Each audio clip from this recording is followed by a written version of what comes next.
আজকেও গ্যাস আনতে গেলাম, গ্যাস আনতে গিয়ে ফিরে চলে এলাম। এই যে গ্যাস সিলিন্ডার গাড়িতেই আছে। আবার 10-15 কিলোমিটার দূর গেলাম, বললো যে আজকে গাড়ি এসছে, গ্যাস পাবে। গিয়ে যখন গিয়ে প্রায় 10-15 জন পরে লাইনে দাঁড়িয়ে যখন গিয়ে পৌঁছালাম, তখন বলছে নাকি আমার বুকই হয়নি। মানে ওই যে 45 দিন এখন নিয়ম হয়েছে, 45 দিন পর ছাড়া বুক হবে না। তো সে 45 দিন নাকি হতে 1 তারিখ লাগবে, মানে সামনের মাসে 1/4 বুক হবে, নেক্সট বুক, তারপরে গ্যাস। জানি না কি ব্যাপার, কি চলছে, কি হচ্ছে সেটাও বুঝতে পারছি না। মানে প্রধানমন্ত্রী বলছেন যে গ্যাস সাফিসিয়েন্ট আছে, অথচ গ্যাস বুক হচ্ছে না। আর আমি মানছি বুক হলো না, ঠিক আছে 45 দিন পরে, তাহলে আমাকে অ্যাডভান্স যখন গেছি তখনই বলে দিই যে আপনাদের 45 দিন আগে বুক হবে না। খাতায় লিখে নিল, সব কিছু করে নিল, কিন্তু এখন বলছে যে গ্যাস পাওয়া যাবে না। এটা কোনো মানে কি? আমাকে তাহলে যখন প্রথম দিন গেছিলাম সেদিনই বলে দে যে আপনার বুক হয়নি, আপনার 1 তারিখে বুক হবে।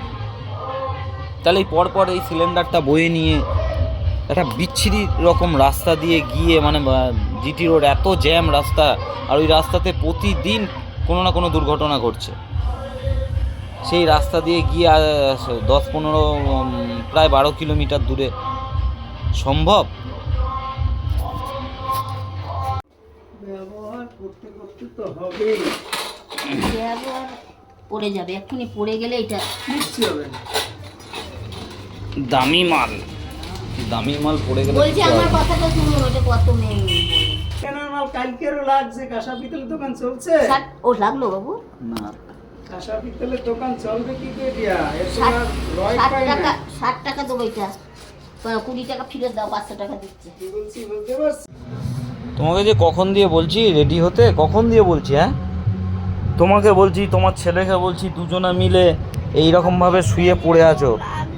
হ্যাঁ, বিয়ে বাড়ি যাওয়ার সময় তো পেটে লাগছে, আবার এখন আজকে বনে অন্তর বাড়ি যাবে, আজকে পেটে লাগছে। কানটা খুলে শুনে নে, লোকের বাড়ি ওমা যাবি। ওমা, তোমার নাতি যাবে না খেতে, শোন, তোমার নাতি যাবে না। তাড়াতাড়ি তুই বলবি কেন? অফিস আছে, দুটোই অফিস আছে। তোর কি সত্যি করে? না গো, জলটা খাওয়ার পর পেটটা পুরো ভর্তি হয়ে গেছে। হ্যাঁ? জল খেয়েছে, মুড়ি খাওয়ার 3-4 ঘন্টা পরে জল খেয়েছে। অনেকটা জল খেয়ে ফেলেছে। টিভি দেখছিল। ভর্তি হয়ে গেছে পেটটা। 1 ঘন্টা অন্তর 100 গ্রাম করে জল খা, বেশি খেতে হবে না, 100 গ্রাম এইটুকু, বুঝতে পারলি? বলত কথা, পেটে লাগছে। কি গো, যাবে? তুমি গিয়ে চানটা করো, যাও। নিজে চান করো না, আমার উপর টেম্পার দেখাচ্ছে। দেখো আমি চান করে চলে আসবো এখন। যাও চানটা করে আসো, আমি রেডি। তোমার হবে তো? হ্যাঁ, হয়ে যাবে। ঠিক আছে, দেখা যাক। 1টা বাজে। এই যে বাড়ির সামনে, এ বাপরে কত বড় মাছটা লাফালো, খালি দেখো সাইজটা, না দেখেছো কিনা জানি না, বিশাল সাইজ, খাপাত করে লাফালো। তো এই যে বাড়ির সামনে, এখানে সামনে রামনবমীর পুজো হচ্ছে এদের বাড়িতে রামনবমীর পুজো হচ্ছে, আর এখানে প্যান্ডেল করেছে, মানে খাওয়ান দাওয়ান হবে। আর ওই দিকে আবার একটা বাড়িতে অন্নপ্রাশন, সেখানে আবার নেমন্তন্ন, এখানেও নেমন্তন্ন, তবে ওরা আগে নেমন্তন্ন করে গেছে, অন্নপ্রাশন বাড়ি। তো সেই কারণে আমাদের ওখানে যাচ্ছি। আর কালকে রামনবমী, তো কালকেও ছিল আমাদের বাড়িতে পুজো, রামনবমীর পুজো কালকে আমরা করেছি। তো আজকে দেখতেই পেলে একটা প্রেজেন্টেশনের জন্য কাঁসার থালা আর গ্লাস আমরা কিনে এনেছি, ওটা মা বাবাকে দিয়ে পাঠিয়ে দিয়েছি, মা বাবা চলে গেল এইমাত্র। আর ছেলে, বউ আর আমি যাব এখন। হয়েছে সত্যি সব কিছুতে, মানে এত লেজি, কি বলবো, এতটা লেজি, দেখলাম কোনো কিছুতে স্পিড নেই, যে না অ্যাডভান্স আমি রেডি হয়ে থাকি, মা বাবা যখন বেরোবে তখন যেন একবারে আমাকে না বলতে হয়, আমি যেন ঝপাং করে চলে যেতে পারি। আলিস্য, হ্যাঁ ওই নোংরাটা হাত দে, ওটা ভালো করে পুছে দে, এইভাবে ওই হাতে গিয়ে খাবি। কি বলবো একে, মানে বলার মতো ভাষা নাই। এখনই একটা জায়গাতে তো খেতে যাচ্ছে, তাহলে আমার হাতটাকে একটু পরিষ্কার করে হাতটা ধুয়ে নিই, ধুয়ে হাতটা রাখি, ওখানে তো আমি হাত ধুতে পারবো। ও এসে এই এই মইটা কোন জন্মের এখানে রাজমিস্ত্রিরা কাজ করেছে, ওই ড্রেনের ওখানে পড়েছিল, এই মইটাকে নিয়ে এরকম ঘষছে। কি বলবে বলো? কোনো মানে হয় না, মানে তুই যেই সব জিনিসগুলো করছিস না, এগুলো কোনো মানে হয় না।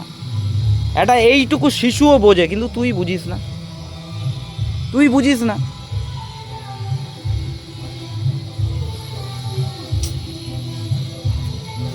কি বলবো বলো, একে কি বলবো? কবে আর বুঝবে ও কি জানি, আমি নিজেই মাঝে মাঝে ভাবি যে ও কবে বুঝবে।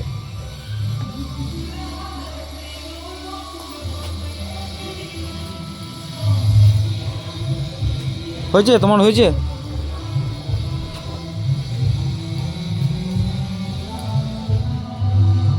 চলেন চলেন আগান।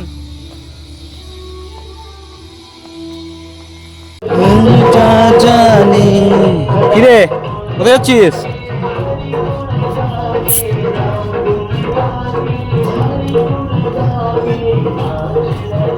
মা বললো প্রচণ্ড ভিড় হয়েছে, তোর জন্য আমি একটা সিট ধরে রেখেছি। এইমাত্র ফোন করেছিল, তুই তাড়াতাড়ি আয়, কেন আমি তো আবার খেয়ে দিয়ে ডিউটি যাবো, তো সেই জন্য মা বললো যে তুই তাড়াতাড়ি আয়, আমি একটা সিট ধরে রেখেছি, আমি যাচ্ছি। চলো।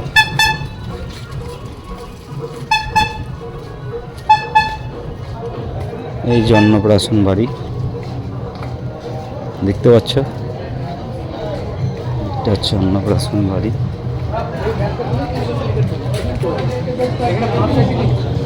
হ্যাঁ, এই যে খাওয়ান দাওয়ানোর জায়গা।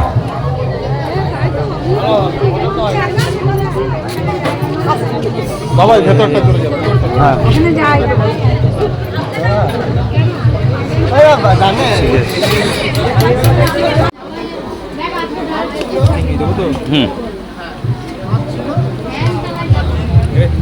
না, অনেক ভিড়।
जय श्री राम।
না ঢুকবে না।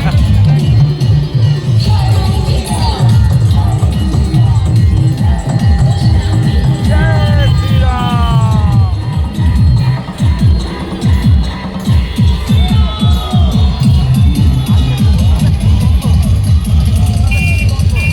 ওই দেখো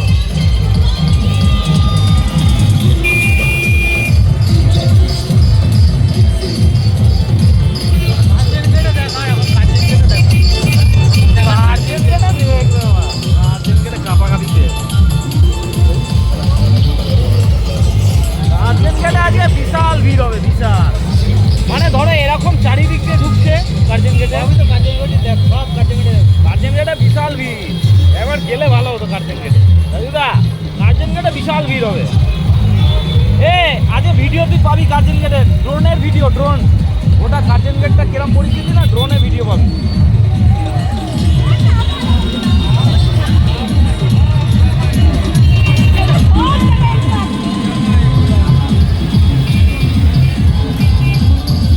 এ তো সবে একটা দল, এখন কত দল গেছে। ওই দিক দিয়ে একটা দল এলো, ওইটা দিয়ে একটা বেরিয়েছে অনেকক্ষণ আগে, দিয়ে ওইটা দিয়ে এসে এইটা দিয়ে বেরোলো।